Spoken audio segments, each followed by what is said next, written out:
राधे राधे। राधा रानी की कृपा आप सब पर बनी रहे। आज की इस वीडियो में हम शनिवार की व्रत कथा सुनेंगे। तो हम कथा शुरू करते हैं। एक समय सूर्य, चंद्रमा, मंगल, बुध, बृहस्पति, शुक्र, शनि, राहु और केतु इन ग्रहों में आपस में झगड़ा हो गया कि हम सब में सबसे बड़ा कौन है। सब अपने आप को बड़ा कहते थे। जब आपस में कोई निश्चय न हो सका तो सब के सब आपस में झगड़ते हुए इंद्र के पास गए और कहने लगे कि आप सब देवताओं के राजा हो, इसीलिए आप हमारा न्याय करके बताओ कि हम नवग्रहों में कौन सबसे बड़ा है। राजा इंद्र इनका प्रश्न सुनकर घबरा गए और कहने लगे कि मुझमें यह सामर्थ्य नहीं है जो किसी को बड़ा या छोटा बताऊं। मैं अपने मुख से कुछ नहीं कह सकता हूँ। हाँ, एक उपाय हो सकता है। इस समय पृथ्वी पर राजा विक्रमादित्य दूसरों के दुखों का निवारण करने वाले हैं, इसीलिए तुम सब मिलकर उन्हीं के पास जाओ, वही तुम्हारे दुखों का निवारण करेंगे। ऐसा वचन सुनकर सभी ग्रह देवता चलकर भूलोक में राजा विक्रमादित्य की सभा में जाकर उपस्थित हुए और अपना प्रश्न राजा के सामने रखा। राजा उनकी बात सुनकर बड़ी चिंता में पड़ गए कि मैं अपने मुख से किसे बड़ा और किसे छोटा बताऊं। जिसको छोटा बताऊंगा वही क्रोध करेगा। परंतु उनका झगड़ा निपटाने के लिए एक उपाय सोचा। उन्होंने सोना, चांदी, कांसा, पीतल, सीसा, रंगा, जस्ता, अभ्रक और लोहा 9 धातु के 9 आसन बनाए। सब आसनों का क्रम से जैसे सोना सबसे पहले और लोहा सबसे पीछे बिछाए गए। इसके पश्चात राजा ने सब ग्रहों से कहा कि आप सब अपने अपने सिंहासनों पर बैठिए। जिसका आसन सबसे आगे वह सबसे बड़े और जिसका आसन सबसे पीछे वह सबसे छोटा जानिए। क्योंकि लोहा सबसे पीछे था और वह शनिदेव का आसन था, इसीलिए शनिदेव समझ लिए कि राजा ने मुझको सबसे छोटा बना दिया। इस पर शनि को बड़ा क्रोध आया और कहा कि राजा, तुम मेरे पराक्रम को नहीं जानता। सूर्य एक राशि पर 1 महीना, चंद्रमा 2.25 महीने, 2 दिन, मंगलवार 1.5 महीना, बृहस्पति देव महीने, बुध और शुक्र 1 महीने, परंतु मैं राशि पर ढैया अथवा 7.5 साल तक रहता हूँ। बड़े बड़े देवताओं को भी मैंने भीषण दुख दिया है। राजन सुनो, राम जी को 7.5 आई और वनवास हो गया। रावण पर आई तो राम और लक्ष्मण ने सेना लेकर लंका पर चढ़ाई कर दी, रावण के कुल का नाश कर दिया। हे राजा, अब तुम सावधान रहना। राजा कहने लगा, जो कुछ भाग्य में होगा देखा जाएगा। इसके बाद अन्य ग्रह तो प्रसन्नता के साथ चले गए, परंतु शनिदेव बड़े क्रोध के साथ वहां से सिधारे। कुछ काल व्यतीत हो जाने पर जब राजा को 7.5 की दशा आई तो शनिदेव घोड़ों के सौदागर बनकर उनके सुंदर घोड़ों के सहित राजा की राजधानी में आए। जब राजा ने सौदागर के आने की खबर सुनी तो अश्वपाल को अच्छे अच्छे घोड़े खरीदने की आज्ञा दी। अश्वपाल ऐसी अच्छी नस्ल के घोड़े देखकर और उनका मूल्य सुनकर चकित हो गया और तुरंत ही राजा को खबर दी। राजा उन घोड़ों को देखकर एक अच्छा सा घोड़ा चुनकर सवारी के लिए चढ़ा। राजा के घोड़े की पीठ पर चढ़ते ही घोड़ा जोर से भागा। घोड़ा बहुत दूर एक बड़े जंगल में जाकर राजा को छोड़कर अंतर्ध्यान हो गया। इसके बाद राजा अकेला जंगल में भटकता फिरता रहा। बहुत देर के पश्चात राजा ने भूख और प्यास से दुखी होकर भटकते भटकते एक ग्वाले को देखा। ग्वाले ने राजा को प्यास से व्याकुल देख पानी पिलाया। राजा की उंगली में एक अंगूठी थी। प्रसन्नता के साथ अंगूठी निकालकर ग्वाले को दे दी और शहर की ओर चल दिया। राजा शहर में पहुंचकर एक सेठ की दुकान पर जाकर बैठ गया और अपने आप को उज्जैन का रहने वाला तथा अपना नाम वीका बतलाया। सेठ ने उसको कुलीन मनुष्य समझकर जल आदि पिलाया। भाग्यवश उस दिन सेठ की दुकान पर बिक्री बहुत अधिक हुई। तब सेठ उसको भाग्यवान पुरुष समझकर भोजन कराने के लिए अपने साथ ले गया। भोजन करते समय राजा ने आश्चर्य की बात देखी। खूंटी पर हार लटक रहा है और वह खूंटी हार को निगल रही है। भोजन के पश्चात कमरे में आने पर जब सेठ को कमरे में हार न मिला तो सबने यही निश्चय किया कि सिवाय वीका के और कोई इस कमरे में नहीं आया, अतः अवश्य ही उसी ने हार चोरी किया है। परंतु वीका ने हार लेने से मना कर दिया। इस पर 5-7 आदमी इकट्ठे होकर उसको फौजदार के पास लाए। फौजदार ने उसको राजा के सामने उपस्थित कर दिया और कहा कि ये आदमी तो भला प्रतीत होता है, चोर मालूम नहीं होता, परंतु सेठ का कहना है कि इसके सिवाय और कोई घर में आया ही नहीं, अवश्य ही इसी ने चोरी की है। तब राजा ने आज्ञा दी कि इसके हाथ पैर काटकर चौरंगिया किया जाए। राजा की आज्ञा तुरंत पालन किया गया और वीका के हाथ पैर काट दिए गए। इस प्रकार कुछ काल व्यतीत होने पर एक तेली उसको अपने घर ले गया और कोलू पर उसको बिठा दिया। वीका उस पर बैठा हुआ जुबान से बैल हाँकता रहा।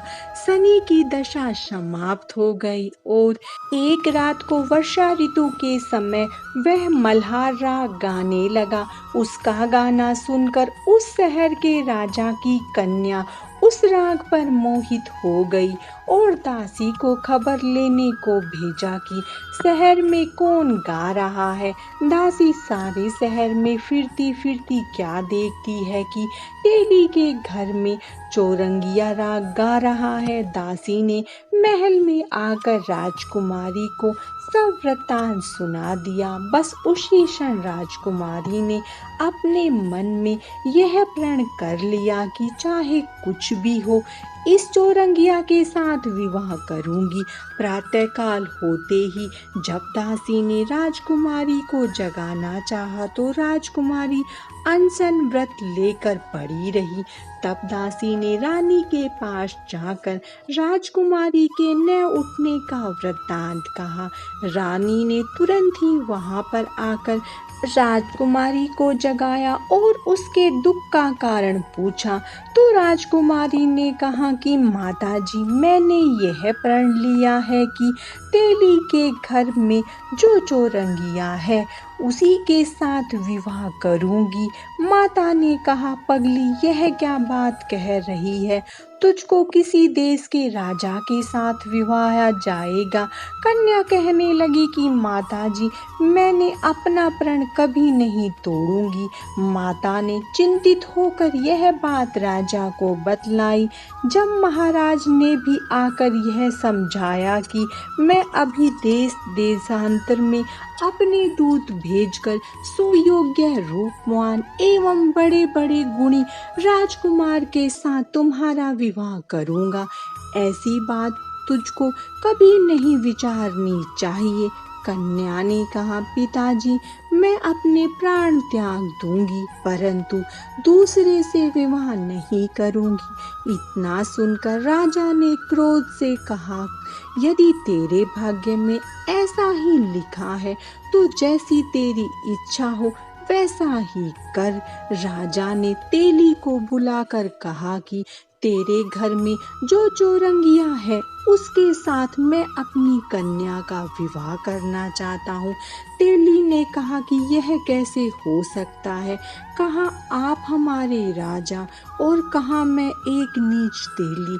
परंतु राजा ने कहा कि भाग्य लिखे को कोई नहीं टाल सकता, अपने घर जाकर विवाह की तैयारी करो। राजा ने उसी समय तोरण और बंदरवार लगाकर अपनी राजकुमारी का विवाह चौरंगिया बना विक्रमादित्य के साथ कर दिया।